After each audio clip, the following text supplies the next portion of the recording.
ണമെങ്കിൽ അച്ചാതിന്റെ ജീവിതത്തിൽ വന്നു പോയിട്ടുള്ള എല്ലാ കുറവുകളെയും പാവങ്ങളെയും ഏറ്റുപറഞ്ഞ് കർത്താവായ യേശുക്രിസ്തുവിന്റെ രക്തത്താൽ ശുദ്ധീകരിക്കപ്പെടണം, പാപക്ഷമ പ്രാപിക്കണം. അത് മാത്രമല്ല ജലസ്നാനം സ്വീകരിക്കണം, പരിശുദ്ധാത്മാഭിഷേകം പ്രാപിക്കണം.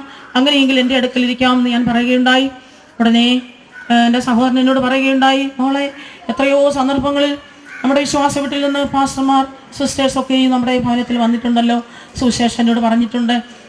എന്നാൽ അതൊന്നും എനിക്ക് അംഗീകരിക്കാനോ അതിൻ പ്രകാരം ജീവിക്കാനോ എനിക്ക് ഇടയായിട്ടില്ല, എനിക്കതിന് കഴിഞ്ഞുമില്ല. പക്ഷേ ഇനി എനിക്ക് അങ്ങനെ ഒരു ജീവിതം ചെയ്യുവാനും സാധ്യമല്ല എന്ന് പറഞ്ഞുകൊണ്ട് കൂരിട്ടിലേക്ക് പറന്നു പോകുന്നതായ ഒരു അനുഭവം എനിക്ക് കാണുവാനിടയായി. ദൈവത്തിന് നന്ദിയോടെ സ്തോത്രം ചെയ്യുന്നു. ആ കാഴ്ച എന്നെ വളരെയധികം ദുഃഖിപ്പിക്കുകയും വേദനിപ്പിക്കുകയും ചെയ്യുകയുണ്ടായി. ദൈവത്തിന് മഹത്വം ഉണ്ടാകട്ടെ.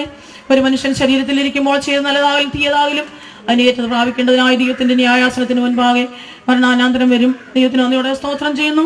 ഈ ശരീരത്തിലിരിക്കുമ്പോൾ മാത്രമേ ദൈവഇഷ്ടം ചെയ്യുവാൻ സാധ്യമാകുകയുള്ളൂ. ദൈവരാജ്യത്തിന് വേണ്ടി അല്ലെങ്കിൽ പ്രവർത്തിപ്പാനോ അല്ലെങ്കിൽ നമ്മുടെ ആത്മാവിന്റെ രക്ഷയ്ക്ക് വേണ്ടി പ്രവർത്തിപ്പാനോ സാധിക്കുകയുള്ളൂ എന്ന് മനസ്സിലാക്കുവാനും എനിക്ക് ചിന്തിക്കുവാനിടയായി. മരിച്ചതിന് ശേഷമായി നമ്മൾ ചിന്തിച്ചിട്ടോ ഭാരപ്പെട്ടിട്ടോ ഒന്നും സാധ്യമല്ല. എനിക്കൊരു കാര്യം പറയുവാനുള്ളത്, മരിച്ച ശേഷമായിട്ടൊന്നും ഏതെല്ലാം ക്രിയകൾ ചെയ്താലും ആ ആത്മാവിനെ സ്വർഗരാജ്യത്തിൽ കൊണ്ടുപോകാൻ അസാധ്യമല്ല. ദൈവത്തിന് സ്തോത്രം. എന്നെ അറിയുന്നവരാണല്ലോ ഇവിടെ ഇരിക്കുന്നത്, പലരും എൻ്റെ രക്തബന്ധത്തിലുള്ളവരാണല്ലോ. എനിക്കൊരു കാര്യം പറയാനുള്ളത്, ഇനി അല്പസമയം മാത്രമേ നമ്മുടെ മുൻപിലുള്ളൂ. അതുകൊണ്ട് ഈ രക്ഷയിലേക്ക് കടന്നു വരാതെ ആരെങ്കിലും ഉണ്ടെങ്കിൽ യഥാർത്ഥമായി കാൽവറി ക്രൂസിൽ നമ്മുടെ കർത്താവായ യേശു ക്രിസ്തു നമുക്ക് വേണ്ടി, നമ്മുടെ പാപത്തിന് വേണ്ടി, നമ്മുടെ ശാപത്തിന് വേണ്ടി, നമ്മുടെ രോഗത്തിന് വേണ്ടി മരിച്ചുവല്ലോ. ആ യേശു ക്രിസ്തുവിന്റെ രക്തം നമ്മുടെ പാവങ്ങളെല്ലാം ക്ഷമിക്കുന്ന രക്തമാണ്, നമ്മുടെ പാപത്തിന് പരിഹാരം വരുത്തുന്ന രക്തമാണ്.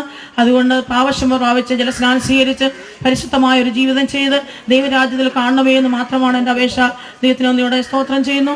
ഇങ്ങനെ ഒരു അവസരത്തിൽ ഈ ഭവനത്തിൽ കടന്നു വന്ന് ദൈവത്തെ മഹത്വപ്പെടുത്തുവാൻ ഇങ്ങനെ ഒരു അവസരം എൻ്റെ ദൈവം എനിക്ക് ഒരുക്കി തന്നതോർത്ത് ഞാൻ ദൈവത്തെ സ്തുതിക്കുന്നു. ദുഃഖത്തിലായിരിക്കുന്നതായ കുഞ്ഞുങ്ങളെയും കൊച്ചുമക്കളെല്ലാം കർത്താവ് ആശ്വസിപ്പിക്കട്ടെ എന്നുള്ള പ്രാർത്ഥനയോടുകൂടി എൻ്റെ ചെറിയ സാക്ഷിയിലിരുന്നു കൊള്ളുന്നു. ഞങ്ങളുടെ ചെറുപ്രായം മുതൽ അമ്മച്ചിയാണ് ഞങ്ങളെ വളർത്തിയതും ഞങ്ങളെ നോക്കിയതും. 3 വർഷം മുമ്പ് വരെ ഞങ്ങളുടെ ആവശ്യങ്ങൾക്ക് കൂടെ ഇരുന്ന് ഞങ്ങളെ നോക്കിയത് ഞങ്ങളുടെ അമ്മച്ചിയാണ്. ഞങ്ങളെ വളരെയധികം സ്നേഹിച്ച ഒരു അമ്മച്ചിയാണ് ഞങ്ങളുടേത്.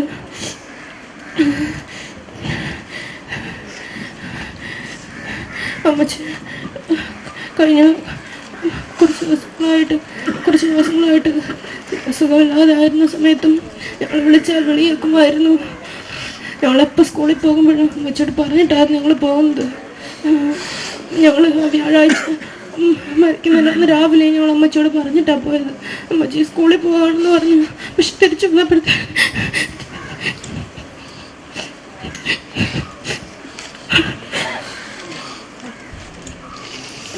ഞങ്ങൾ തിരിച്ചു വന്നപ്പോഴത്തേനും അമ്മച്ചി കർത്താവിൻ്റെ സന്നിധിയിൽ ചേർക്കപ്പെട്ടിരുന്നു. ഞങ്ങൾക്ക് ദൈവം ഈ നല്ലൊരു അമ്മച്ചിയായിട്ട് ഞങ്ങളോട് കൂടെ ഉണ്ടായിരിക്കണം. എല്ലാവരും പ്രാർത്ഥന ചോദിച്ചുള്ള സാക്ഷി കാത്തു നിന്നിടുന്നു കായി നല്ലവോർ ഓട്ടവന്തികച്ചു വിശ്വാസത്തെ കാത്തു നിന്നിടുന്നോർക്കായി നീതിയിൻ കിരീടം നീതിയുള്ള കർത്തൻ വെളിപ്പെടുന്ന നാളിൽ പ്രതിഫലമായി നൽകും. നീതിയിൻ കിരീടം നീതിയുള്ള കർത്തൻ വെളിപ്പെടുന്ന നാളിൽ പ്രതിഫലമായി നൽകും. പരമാനന്ദമേ പരത്തിലെന്നുമേ പരിചിരേശുവേൻ കൂടെ വസിച്ചിടുമെന്നോ പാർത്തിടാമെന്നോ കൂടെ പാർത്തിടാമെന്നോ അരുമനാഥനേൻ കൂടെ പാർത്തിടാമെന്നോ പാർത്തിടാമെന്നോ കൂടെ പാർത്തിടാമെന്നോ അരുമനാഥനേൻ കൂടെ പാർത്തിടാമെന്നോ. ദൈവനാമത്തിന് മഹത്വം. ഈ പ്രത്യേക സന്ദർഭത്തിൽ വിരുന്ന് വീട്ടിൽ പോകുന്നതിനേക്കാൾ വിലാപഭവനത്തിൽ പോകുന്നത് നല്ലത് എന്ന തിരുവചനം അനുസരിച്ച് നമ്മെ വിട്ട് ദൈവസന്നിധിയിലേക്ക് ചേർക്കപ്പെട്ട ഈ മാതാവിൻ്റെ ദേഹവിയോഗത്തോടനുബന്ധിച്ച് നമുക്കെല്ലാവർക്കും ദൈവസാന്നിധ്യത്തിലായിരിക്കാൻ ലഭിച്ചിരിക്കുന്ന നല്ല അവസരത്തിനായി ദൈവത്തെ സ്തുതിക്കുകയാണ്. ഒരു കാര്യത്തിൻ്റെ ആരംഭത്തേക്കാൾ അതിൻ്റെ അവസാനം നല്ലത് എന്ന തിരുവചനം അന്വർത്ഥമാക്കിക്കൊണ്ട് ഈ മാതാവ് യോബിൻ്റെ പുസ്തകത്തിൽ പറയുന്നത് പോലെ നിന്റെ പൂർവസ്ഥിതി അല്പമായി തോന്നും, നിന്റെ അന്തിമസ്ഥിതി അതിമഹത്തായിരിക്കും. ഒന്നുമില്ലായ്മയിൽ നിന്ന് സകലത്തെ ഉളവാക്കുന്ന ദൈവത്തിൻ്റെ അളവറ്റ കരുതലും പരിപാലനം അനുഭവിപ്പാൻ ഈ മാതാവിനിടയായി. ഏതുമില്ലാത്ത അവസ്ഥയിൽ നിന്ന് എല്ലാമുള്ള ഒരവസ്ഥയിലേക്കും അനന്തരമായ ഏറ്റവും ഒടുവിൽ അതിമഹത്വമേറിയ ഒരു മഹത്വപൂർണമായ അന്ത്യത്തിലേക്കും ചേരുവാൻ സർവശക്തനായ കർത്താവ് വിശ്വസ്തനായ ദൈവം നൽകിയ എല്ലാ കൃപകൾക്കായും നന്മകൾക്കായും ഭാഗ്യത്തിനായും ദൈവത്തെ സ്തുതിക്കുകയാണ്. ദൈവത്തിന് സ്തോത്രം. ഞാനിവിടെ ഇരിക്കുമ്പോൾ എനിക്ക് തോന്നിയത് പണ്ടിവിടെയോ കേട്ട ഒരു കാര്യമാണ്. ദൈവത്തിന് എല്ലാ വീട്ടിലും പോകുവാൻ, ഒരുപോലെ എല്ലായിടത്തും ആയിരിക്കാൻ കഴിയില്ലെന്നല്ല. ദൈവം ആ കാര്യം ചില വ്യക്തികൾക്ക് ഡിവൈഡ് ചെയ്ത് കൊടുത്തിരിക്കുന്നു. അത് എല്ലാ വീട്ടിലും ആയിരിക്കാൻ കഴിയാത്തതുകൊണ്ട് എല്ലാ വീട്ടിലും ഒരു മാതാവിനെ നൽകിക്കൊണ്ട് ദൈവം അക്കാര്യം പൂർത്തീകരിക്കുന്നു എന്നാണ്.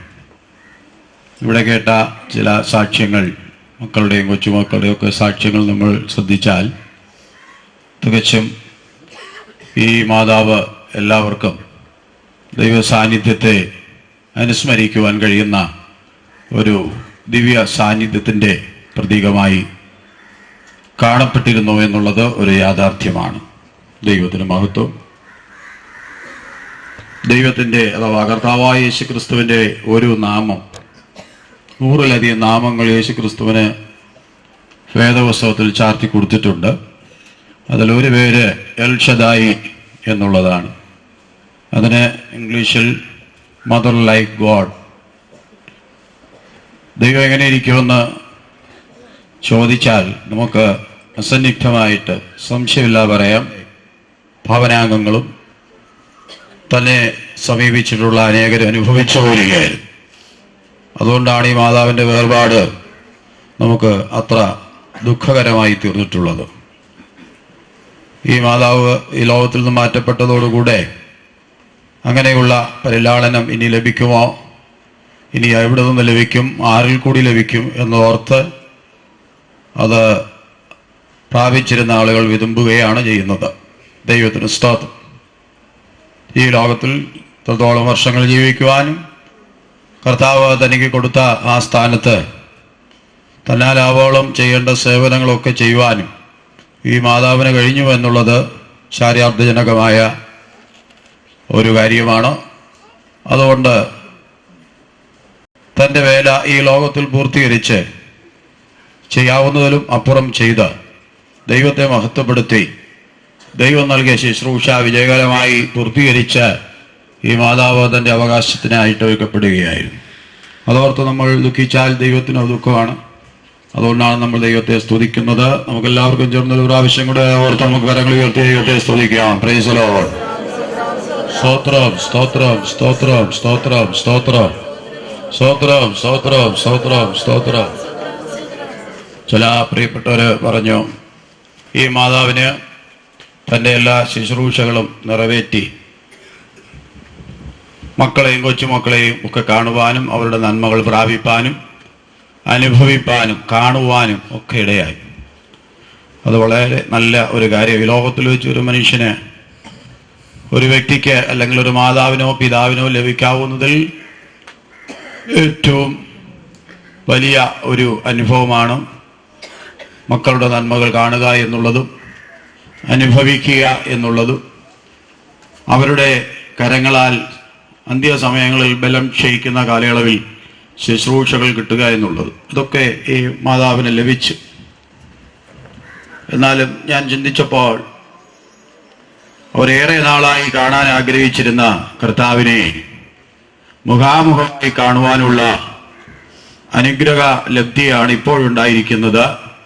അതാണ് ഏറ്റവും പരമമായ ഭാഗ്യം. ഇവിടെ എല്ലാം ലഭിച്ചു എന്ന് ചിന്തിക്കുന്ന പലരും നിത്യതയിലെത്തുമ്പോൾ കർത്താവിനെ അല്ലെങ്കിൽ കാണേണ്ടവനെ കാണാൻ കഴിയാതെ പോകും എന്നുള്ളത് ഒരു വലിയ തീരാ നഷ്ടമാണ്. എന്നാൽ ഈ മാതാവിന് അതിനുള്ള ഭാഗ്യവും കൂടി ലഭിച്ചു എന്നുള്ളത് പ്രസ്താവിക്കേണ്ട, എടുത്തു പറയേണ്ട ഒരു കാര്യമാണ്. ദൈവത്തിന് സ്തോത്രം. പാട്ടുകാരൻ പാടുന്ന പോലെ ഏറെ നാളായി കാണാനാശയായി കാത്തിരുന്ന എന്റെ രാജനെ, ഏറെ നാളായി കാത്തിരുന്ന എന്റെ രാജനെ, തേജസ്സോടെ ഞാൻ കാണുന്ന നേരം കണഞ്ഞിടുമേ ദുഃഖസംഗമാകുമേ എന്നെ എതിരേൽക്കുവാൻ സദാ സന്നദ്ധനിടുമേ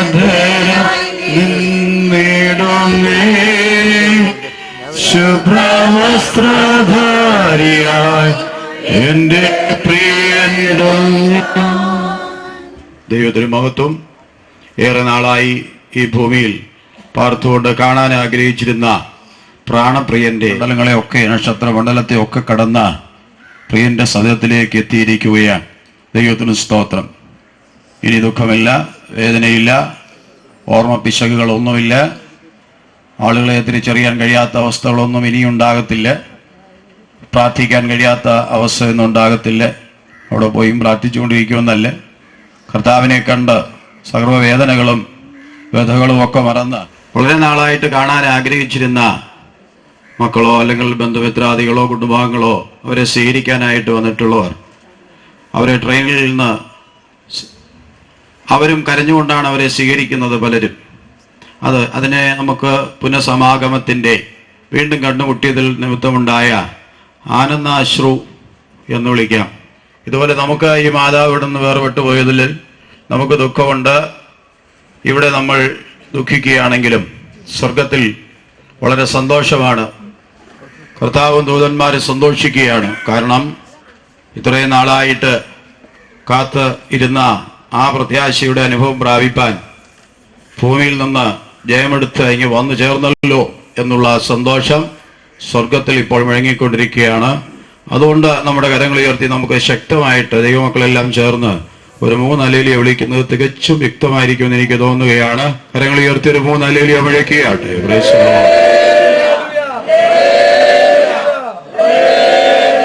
ദൈവത്തിന് സ്തോത്രം.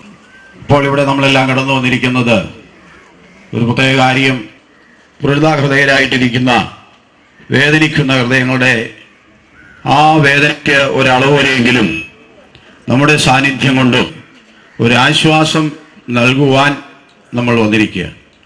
ആശ്വാസം നൽകുന്ന മനുഷ്യന്റെ വാക്കുകൾ കൊണ്ട് ലഭിക്കുന്ന ആശ്വാസത്തിന് എപ്പോഴും ഒരു പരിധിയുണ്ട്. എന്നാൽ ദൈവം നമുക്ക് നൽകുന്ന ആശ്വാസമാണ് യഥാർത്ഥമായ ആശ്വാസം. ഈ മാതാവ് ജീവിതത്തിൽ കൂടെ ആ ആശ്വാസത്തെ കൈക്കൊണ്ടിട്ടുണ്ട്. ഭർത്താവ് തനിക്ക് വളരെ മുമ്പേ നഷ്ടപ്പെട്ടപ്പോൾ ആ ആശ്വാസം തന്നെ തേടിയെത്തുകയുണ്ടായി. പിന്നെയും നിരവധി സന്ദർഭങ്ങളിൽ മനുഷ്യരൊക്കെയും മുഖം തിരിച്ചു നിന്നപ്പോൾ ആദരിക്കുവാൻ ആരും ഒരു കണ്ണിനും ആദരവ് തോന്നാതിരുന്ന വേളകളിൽ ഈ മാതാവ് ദൈവത്തിന്റെ മുഖത്ത് നോക്കി, കർത്താവായ ക്രിസ്തുവിന്റെ മുഖത്ത് നോക്കി ആശ്വാസം പ്രാപിച്ചു എന്ന് നമുക്ക് കരുതാം. ദൈവത്തിന് സ്തോത്രം. അങ്ങനെ ആശ്വാസം പ്രാപിക്കാനുള്ള അഭ്യസനം അവരുടെ കുഞ്ഞുങ്ങൾക്കും നൽകിക്കൊടുത്തു എന്നുള്ളതാണ് ഏറ്റവും വലിയ വിദ്യാഭ്യാസം. ദൈവത്തിന് സ്തോത്രം. വിവിധ ഭാഷകൾ പഠിപ്പിച്ചത് വലിയ ഡോക്ടർമാരോ എഞ്ചിനീയർമാരോ ആക്കുന്നതോ നല്ലതാണെങ്കിലും, അതിൽ തന്നെ നല്ലതാണെങ്കിലും, ദൈവത്തെ നോക്കുവാനും വിശ്വാസനായകനായ യേശുവിനെ നോക്കുവാനും ദൈവത്തിൽ സമർപ്പിക്കുവാനും ആശ്വാസം ദൈവത്തിൽ നിന്ന് എങ്ങനെ പ്രാപിക്കാമെന്ന് മനസ്സിലാക്കി കൊടുക്കുവാനും കഴിഞ്ഞിട്ടുണ്ടെങ്കിൽ അതായിരിക്കും കുഞ്ഞുങ്ങൾക്ക് ലഭിക്കുന്ന ഏറ്റവും നല്ല വിദ്യാഭ്യാസം. അങ്ങനെ ഒരു നല്ല അഭ്യസനം ഈ മാതാവിൽ നിന്ന് കുഞ്ഞുങ്ങൾക്ക് ലഭിച്ചു. അതുകൊണ്ട് അവർ വളരെ സന്തുഷ്ടരായിട്ട് കാണപ്പെടുകയാണ്. ദൈവത്തിന് സ്തോത്രം. അപ്പോൾ ആശ്വാസം ഇല്ലാത്ത, ആശ്വാസം നൽകാത്ത ഒരു ലോകത്താണ് നാം ജീവിക്കുന്നത്. പലവിധ അസ്വസ്ഥതകൾ കൊണ്ട് നിറഞ്ഞ, ഈ മൈക്കിന് തന്നെ ഇപ്പൊ അസ്വസ്ഥതയാണ്. ദൈവത്തിന് സ്തോത്രം. പല അസ്വസ്ഥതകൾ കൊണ്ട് നിറഞ്ഞ ലോകത്തിലാണ് നമ്മൾ ജീവിക്കുന്നത്. അപ്പോൾ ഇതിന്റെ നടുവിൽ നമുക്ക് ആശ്വാസത്തിന്റെ ഒരു തുരുത്ത് എന്ന് പറയുന്നത് നമുക്ക് ദൈവസന്നിധിയാണ്, നമ്മുടെ കർത്താവായ യേശു ക്രിസ്തുവിലാണ്. ക്രിസ്തുവിൽ കൂടെ ആ ആശ്വാസം അല്ലെങ്കിൽ സമാധാനം, ആശ്വാസമുള്ള ജീവിതം പ്രാപിച്ചിട്ടുള്ള ദൈവമക്കൾ കരങ്ങൾ ഉയർത്തി വീണ്ടും ഒരു ഹല്ലേലൂയ വിളിക്കുകയാട്ടെ. ദൈവത്തിന് സ്തോത്രം. അപ്പോൾ യേശുക്രിസ്തുവിന് നൂറ്റാണ്ടുകൾക്ക് മുമ്പ്, ഏതാണ്ട് 700 വർഷങ്ങൾക്ക് മുമ്പേ ജീവിച്ചിരുന്ന ശ്രേഷ്ഠനായ ഒരു പ്രവാചകനായ യെശയ്യാവിൽ കൂടെ തന്റെ ജനത്തിന് ദൈവം നൽകിക്കൊടുത്ത ഏറ്റവും വലിയ ഒരു വാഗ്ദത്തമാണ്, നിങ്ങൾ പലപ്പോഴും ആശ്വാസമറ്റവരായി തീർന്നിട്ടുണ്ട്, എന്നാൽ പ്രത്യാശയ്ക്കും ആശ്വാസത്തിനും വഴി നൽകുന്ന ഒരു വാഗ്ദത്തം, നിങ്ങൾക്ക് അമ്മയുടെ ആശ്വാസം ലഭിക്കും. അക്ഷരീയമായ അമ്മയുടെ ആശ്വാസമാണ് ലോകത്തിലെ ഏറ്റവും വലിയ ആശ്വാസം. അപ്പനടിച്ചാലും ശാസിച്ചാലും ആരെല്ലാം കുറ്റം കുറവുകൾ പറഞ്ഞാലും അമ്മയുടെ അടുക്കൽ വരുമ്പോൾ ആ ആശ്വാസം നമുക്ക് ലഭിക്കുന്നുണ്ട്. ദൈവത്തിന് സ്തോത്രം. എന്നാൽ ആത്മീയമായ ഒരു ആശ്വാസം നമുക്ക് ലഭിക്കണം. അത് നമ്മുടെ കർത്താവായ യേശു ക്രിസ്തു എന്ന മാതാവിൽ കൂടെയാണ് നമുക്ക് ലഭിക്കുന്നത്. അതുകൊണ്ടാണ് കർത്താവ് എൽ ഷദായ് എന്ന പേരോടുകൂടെ നമുക്ക് വേണ്ടി ഇന്നും ജീവിക്കുന്നത്. ദൈവത്തിന് സ്തോത്രം. മാതൃതുല്യനായ ഒരു ദൈവം, യേശു ഏത് വേളയിലും നമുക്ക് സമീപിക്കാൻ കഴിയുന്ന ഒരു മാതാവ്. ഒരു മഹാനായ മനുഷ്യൻ പറഞ്ഞതുപോലെ, ഏത് കുറ്റത്തിനും ദീർഘമായ ലഭിക്കുന്ന ഒരു കോടതിയാണ് മാതാവിന്റെ ഹൃദയം. ദൈവത്തിന് സ്തോത്രം. അത് നമ്മുടെ കർത്താവായ യേശുക്രിസ്തുവിനെ കുറിച്ചും വളരെ അർത്ഥവത്താണ്. ഏത് പാപത്തിനും ക്ഷമ നൽകുവാൻ മനസ്സൊരുക്കമുള്ള, ദീർഘക്ഷമയുള്ള, സ്നേഹമായ ദൈവമാണ് നമ്മുടെ കർത്താവായ യേശുക്രിസ്തു. ദൈവത്തിന് സ്തോത്രം. എല്ലാവിധ ആശ്വാസവും നമ്മുടെ കർത്താവായ യേശുക്രിസ്തുവിൽ നമുക്ക് ലഭ്യമാണ്. മാത്രമല്ല, ആ വാഗ്ദത്തത്തിൽ, ആ വചനത്തിൽ മറ്റൊരു കാര്യം നമ്മൾ വായിക്കുന്നുണ്ട്. നിങ്ങൾ യെരൂശലേമിൽ ആശ്വാസം പ്രാപി. യെരൂശലേമിൽ, നമുക്കെല്ലാവർക്കും യെരൂശലേമിൽ പോകാൻ കഴിയുമെന്നോ അക്ഷരീകമായിട്ടുള്ള യെരൂശലേമിൽ ആശ്വാസം പ്രാപിക്കാൻ ഒക്കുമെന്നോ ഞാൻ പറയുന്നില്ല. അങ്ങനെ വേദപുസ്തകം പറയുന്നില്ല. അനേക നാളുകളായി, നൂറ്റാണ്ടുകളായി സ്വദേശം ഇഷ്ടപ്പെട്ട യഹോവ ഭൂമിയിൽ സ്ഥലങ്ങളിലും പാർക്കുവാൻ ഉദാരങ്ങളായ രാജാക്കന്മാരും ഭരണതന്ത്രജ്ഞന്മാരും ഒക്കെ അനുവദിച്ചെങ്കിലും അവന് സ്വന്തം ദേശത്ത് എത്തുന്നതുവരെ അവർക്ക് കാലുകൾക്ക് വിശ്രാമം ഉണ്ടായിരുന്നില്ല. 1948 അക്ഷരികമായി ഇസ്രായേൽ എന്ന കൊച്ചു രാഷ്ട്രം പിറന്നു വീണ, അതിലൂടെ ലോകമെമ്പാട് ജോലി പാർത്തിരുന്ന യഹൂദന്മാർക്ക് സ്വന്തം ദേശത്ത് എത്തിച്ചേരുവാൻ കഴിഞ്ഞു. യെരൂശലേമിലെത്തിയ കപ്പലിലും പ്ലെയിനിലും ഒക്കെ എത്തുന്ന ആളുകൾ ആദ്യം ചെയ്യാറുള്ളൊരു കാര്യം, കവിണ് വീണ ആ മണ്ണിനെ ചുംബനം ചെയ്തുകൊണ്ട് ഒടുവിൽ ഞങ്ങൾ ഇവിടെ എത്തിച്ചേർന്നിരിക്കുന്നു എന്ന് പറയുകയാണ്. അതൊരു ഭൗമിക വശമാണ്, ഈ ലോകപ്രകാരമുള്ള അക്ഷരിക വശം. അങ്ങനെയെങ്കിൽ യഹൂദ ലോകത്തിന്റെ ഏത് ഭാഗത്ത് പോയി പാർത്താലും അവന്റെ ഒരു കിളിവാലിൽ യെരൂശലേമിന് നേരെ വെച്ചിരിക്കും.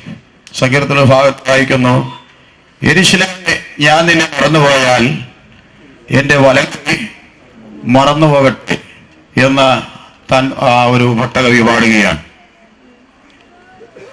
അതെ, യെരൂശലേമിനെ ഓർക്കുകയും യെരൂശലേമിലേക്ക് നോക്കി പ്രാർത്ഥിക്കുകയും ചെയ്യുന്ന ഒരു പതിവ് അവർക്കുണ്ട്. ദാനിയേൽ പ്രവചനം 6-ാം അധ്യായത്തിൽ വായിക്കുമ്പോൾ നമുക്ക് കാണാം.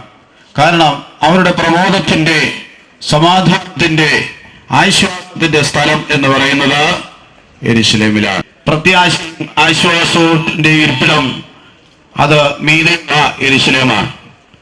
ഗലാത്യലേഖനം 4-ാം അധ്യായത്തിൽ വായിക്കുമ്പോൾ സ്വതന്ത്രയാകുന്നു, അവൾ തന്നെ നമ്മുടെ അമ്മ. അവൾ തന്നെ നമ്മുടെ അമ്മ. മീതെയുള്ള യെരുശലേമോ സ്വതന്ത്രയാകുന്നു, അവളാണ് നമ്മുടെ അമ്മ. ദൈവത്തിന് സ്തോത്രം.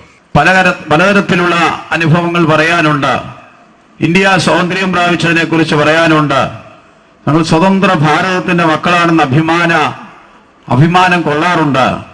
അപ്പോൾ തന്നെ പലതരത്തിലുള്ള പാപത്തിനും പാപ സ്വഭാവങ്ങൾക്കും ചെറുതും വലുതുമായ എത്രയോ പാപപ്രവൃത്തികൾക്ക് മനുഷ്യൻ അടിമയായിട്ട് ജീവിക്കുകയാണ്. ദൈവം മനുഷ്യനെ സൃഷ്ടിച്ചത് ഈ താണലോകത്തിലേക്ക് വന്നത് പാപികൾക്ക് പാപമോചനം നൽകുവാനാണ് യേശു ലോകത്തിലേക്ക് വന്നത്. യേശുവിൽ കൂടെ പാപമോചനം അതാണ്. ഞാൻ കർത്താവായ യേശു ക്രിസ്തു വിശ്വസിച്ചു, എന്റെ സമസ്ത പാപങ്ങൾക്കും ദൈവം അപ്പോൾ തന്നെ മോചനം നൽകി പാപസ്വഭാവങ്ങളിൽ തന്നെ വിടുവിച്ചു. എന്നെ യഥാർത്ഥമായ ഒരു വിടുതലിന്റെ അനുഭവത്തിലേക്ക് ദൈവം വഴി നടത്തുകയുണ്ടായി എന്ന് ഈ മൃതദേഹം നമ്മോട് സംസാരിച്ചുകൊണ്ടിരിക്കുകയാണ്. ദൈവത്തിന് സ്തോത്രം. കർത്താവായ യേശു ക്രിസ്തുവിൽ വിശ്വസിക്കുന്നവർക്ക് യേശു ക്രിസ്തുവിൽ കൂടെയുള്ള നിത്യമായ യഥാർത്ഥമായ സ്വാതന്ത്ര്യമാണ്. മീതെയുള്ള യെരുശലേം സ്വതന്ത്രയാണ്. പാപത്തിൽ നിന്നും പാരമ്പര്യങ്ങളിൽ നിന്നും എല്ലാ സാധാന്യ ബന്ധനങ്ങളിൽ നിന്നും സ്വാതന്ത്ര്യം പ്രാപിച്ചവരുടെ കൂട്ടമാണ് മീതെയുള്ള യെരുശലേം. അത് ദൈവത്തിന്റെ സഭയെ വെളിപ്പെടുത്തുകയാണ്. കുടുംബാംഗങ്ങൾ പലരും പിന്നീട് സാക്ഷ്യം പറഞ്ഞതായി നമ്മൾ കേട്ടത്. ദൈവത്തിന് സ്തോത്രം. അതെ, ദൈവസഭയെ ഈ ലോകത്തിൽ ദൈവം വെച്ചിരിക്കുന്നത് യഥാർത്ഥമായിരിക്കുന്ന ഒരാശ്വാസം, സമാധാനം, അനുഗ്രഹം, വിടുതൽ അനേകരുടെ ഒരംഗമായി മാറ്റപ്പെട്ടു, ഒരു അഭിവാദ്യ ഘടകമായി മാറ്റപ്പെട്ടു, ഒരവയവമായി തീർന്നു. അതുകൊണ്ട് വലിയ രഹസ്യം യെരുശലേമിൽ ആശ്വാസം പ്രാപിച്ചിരിക്കുന്നവർക്കായി ഞാൻ ദൈവത്തെ സ്തുതിക്കുകയാണ്. അത് ദൈവത്തിന്റെ വാഗ്ദത്തമാണ്. സന്തോഷത്തിനും സമാധാനത്തിനും വേണ്ടി പല ഉപാധികളും മനുഷ്യൻ എന്ന് അനുവർത്തിക്കാറുണ്ട്. സിനിമ കാണുന്നു, അതുപോലെ പുകവലിച്ചു നോക്കുന്നു, കഞ്ചാവ് തുടങ്ങിയതായ ലഹരി പദാർത്ഥങ്ങൾ ഉപയോഗിച്ചു നോക്കുന്നു, പിന്നെ കൂടിച്ചേർന്ന് സംസാരിച്ചനുസരിച്ചുള്ള ആളുകളുമായിട്ട് സംസാരിക്കുക, അഭിമുഖങ്ങൾ നടത്തുക, ഹൃദയ രഹസ്യങ്ങൾ തുറന്നു പറയുക, ഒരു കോണ്ടാക്ട്, ഒരു സംസർഗത്തിലൂടെയും വിശുദ്ധനായ ദൈവമായിട്ടുള്ള ബന്ധത്തിലൂടെയുമാണ്. വിശുദ്ധനായ ദൈവമായിട്ടൊരു ബന്ധം സ്ഥാപിക്കാൻ കഴിഞ്ഞിട്ടുള്ളവർ, അതുപോലെ വിശുദ്ധ ജനവുമായിട്ടുള്ള കൂട്ടായ്മയുടെ മാധുര്യം, യെരുശലേമിലെ ആശ്വാസം ഈ ലോകത്തിൽ വെച്ച് സിദ്ധിച്ചവർ കരങ്ങൾ ഉയർത്തുകയുണ്ട്. ദൈവത്തിന് മഹത്വം കൊടുത്താട്ടോ, അല്ലെങ്കിൽ വിളിച്ചാട്ടോ. അതാണ് നമ്മുടെ ജീവിതത്തിലെ ഏറ്റവും വലിയ. ഈ മാതാവിന്റെ ചെറുപ്പത്തിൽ തന്നെ അവരുടെ ഭർത്താവ് ഈ ലോകം വിട്ട് കടന്നുപോയി. തനിയായി. വേണമെങ്കിൽ അവർക്ക് ഒരുപക്ഷെ ഒരു വിവാഹം കഴിക്കാമായിരുന്നു, അല്ലെങ്കിൽ വേറെ ഏതെങ്കിലും ആളുകളുമായിട്ട് ബന്ധം പുലർത്താൻ. അതുകൊണ്ടാണ് അത് സാധിച്ചത്. അല്ലാതെ ആർക്കും തന്നെ ഈ ലോകത്തിന്റെ ഇന്നത്തെ അവസ്ഥയിൽ അതൊന്നും സാധിക്കുന്ന കാര്യമല്ല. ആൾക്കൂട്ടത്തിൽ തന്നെ നമ്മൾ തനിയെ അല്ലെങ്കിൽ ഒറ്റപ്പെട്ടു പോകുന്നു എന്ന തോന്നൽ ഇന്ന് മനുഷ്യരെ അധികമായി കീഴടക്കിക്കൊണ്ടിരിക്കുകയാണ്. അനേകരുടെ നടുവിൽ വസിക്കുമ്പോഴും എനിക്കാരുമില്ല, എന്നെ ആരും ശ്രദ്ധിക്കുന്നില്ല, എന്നെ ആരും സ്നേഹിക്കുന്നില്ല, കരുതുന്നില്ല എന്നൊരു ചിന്ത ഇന്ന് മനുഷ്യരിൽ വളർന്നുകൊണ്ടിരിക്കുന്ന ഒരു കാലഘട്ടമാണ്. എന്തുകൊണ്ടാണ് ഇതൊക്കെ സംഭവിക്കുന്നത് നമുക്ക് പറയാൻ കഴിയുന്നില്ല. ദൈവത്തോടുള്ള ബന്ധം ഇല്ലാത്തത് കൊണ്ടാണെന്ന് നമുക്ക് മനസ്സിലാക്കുവാൻ കഴിയുന്നു. ആ കൂട്ടായ്മ ഇല്ലാതെ പോകുന്നതുകൊണ്ട് ആളുകൾ ഒറ്റപ്പെട്ട് ശത്രുവിന്റെ വലയിൽപ്പെട്ട് നശിക്കുകയാണ്. നമുക്ക് ഇത്ര വലിയ ഭാഗ്യം തന്നതോർത്ത് നമുക്ക് ദൈവത്തെ എന്ന് പൽക്കാലം സ്തുതിപ്പാനേ വകയുള്ളൂ. ഈ മാതാവിനെ നിലനിർത്തിയത് ആ ദൈവസഭയിൽ ലഭിച്ചതായ ആശ്വാസമാണ്. അവസാനം വരെയും കൃപയാൽ ദൈവം തനിക്ക് അത് നൽകി കൊടുക്കുകയുണ്ടായി. ദൈവത്തിന് സ്തോത്രം.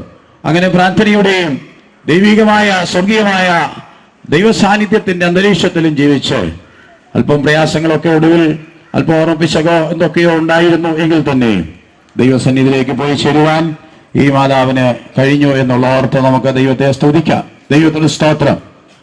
അപ്പോൾ ഈ മാതാവിന്റെ ജീവിതം ഏറ്റവും അനുഗ്രഹവും ധന്യമായി തീർന്നത് ആ ദൈവത്തിന്റെ വാഗ്ദത്തത്തെ മുറുകെ പിടിച്ചതുകൊണ്ടാണ്.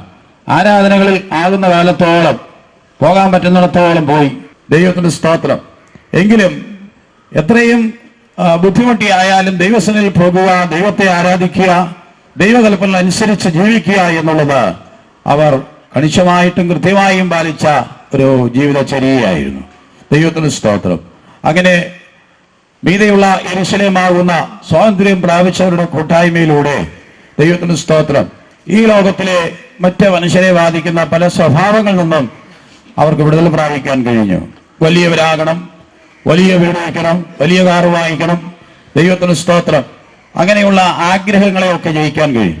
അത് മറ്റുള്ളവർക്ക് ഉണ്ടാകുമ്പോൾ സാധാരണ മനുഷ്യർക്കുണ്ടാകുന്ന കണ്ണുകടി, അസൂയ ഇത്യാദി സ്വഭാവങ്ങളെ അവർക്ക് അതിജീവിക്കാൻ കഴിഞ്ഞു. ദൈവത്തിന് സ്തോത്രം. ദൈവവചനം പറയുന്നു, അപ്പോസ്തലനായ പൗലോസ് പറയുന്നു, ഉള്ളതുകൊണ്ട് തൃപ്തിപ്പെടുവിൻ, ഞാൻ നിന്നെ ഒരു നാളും കൈവിടുകയില്ല, ഉപേക്ഷിക്കുകയുമില്ല. എബ്രായലേഖനം 13-ാം അധ്യായം 4-5 വാക്യങ്ങൾ വായിക്കുമ്പോൾ അങ്ങനെയാണ് നമുക്ക് കാണാൻ കഴിയും. ഉള്ളതുകൊണ്ട് തൃപ്തിപ്പെടുവേൻ. ദൈവം നൽകിയതിൽ ഈ മാതാവ് സംതൃപ്തയായിരുന്നു.